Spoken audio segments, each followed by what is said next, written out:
Assalamualaikum warahmatullahi wabarakatuh. Perkenalkan, nama saya Elsa Dwi Nurmiati. Saya dari Prodi Perbankan Syariah semester 3.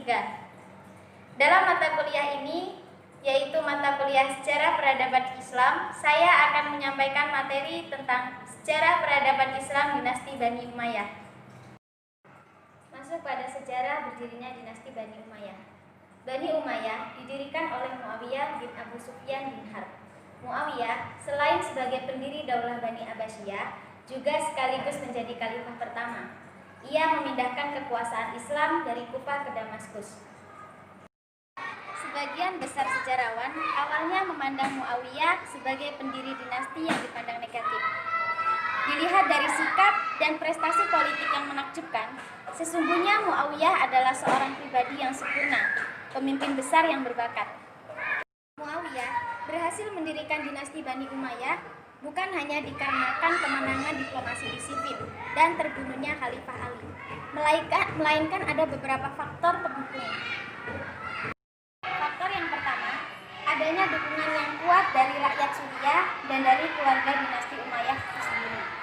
Yang kedua, Muawiyah sangat bijaksana dalam menempatkan pembantu-pembantunya pada jabatan-jabatan penting. Untuk faktor yang ketiga, Muawiyah memiliki kemampuan yang menonjol sebagai sejarawan sejati. Para khalifah dinasti Umayyah. Masa kekuasaan dinasti Umayyah hampir 1 abad, tepatnya selama 90 tahun. Dengan 14 orang khalifah, khalifah yang pertama ialah Muawiyah bin Abu Sufyan, sedangkan khalifah yang terakhir adalah Marwan bin Muhammad. Di dalam sejarah peradaban dinasti Bani Umayyah, terdapat masa kemajuan dinasti Umayyah di mana dinasti Bani Umayyah mengalami banyak kemajuan, seperti kemajuan dalam bidang peradaban, kemajuan dalam bidang mengembangkan bahasa Arab dan ilmu-ilmu lainnya. Ilmu-ilmu lainnya seperti ilmu fikih, ilmu hadis, ilmu qiraat, ilmu tarikh dan ilmu-ilmu lainnya.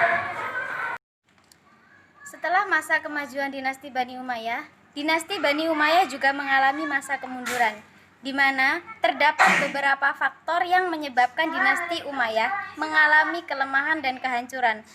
Faktor-faktor diantaranya yang pertama adalah pergantian khalifah yang secara garis keturunan. Yang kedua adalah penindasan yang terus-menerus kepada pengikut Ali radhiyallahu anhu secara khusus dan kepada Bani Hashim secara umum.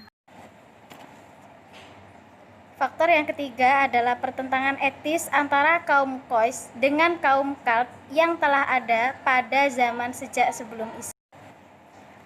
Untuk faktor yang keempat adalah melemahnya pemerintahan Daulat Bani Umayyah yang disebabkan oleh sikap hidup mewah di antara para khalifahnya.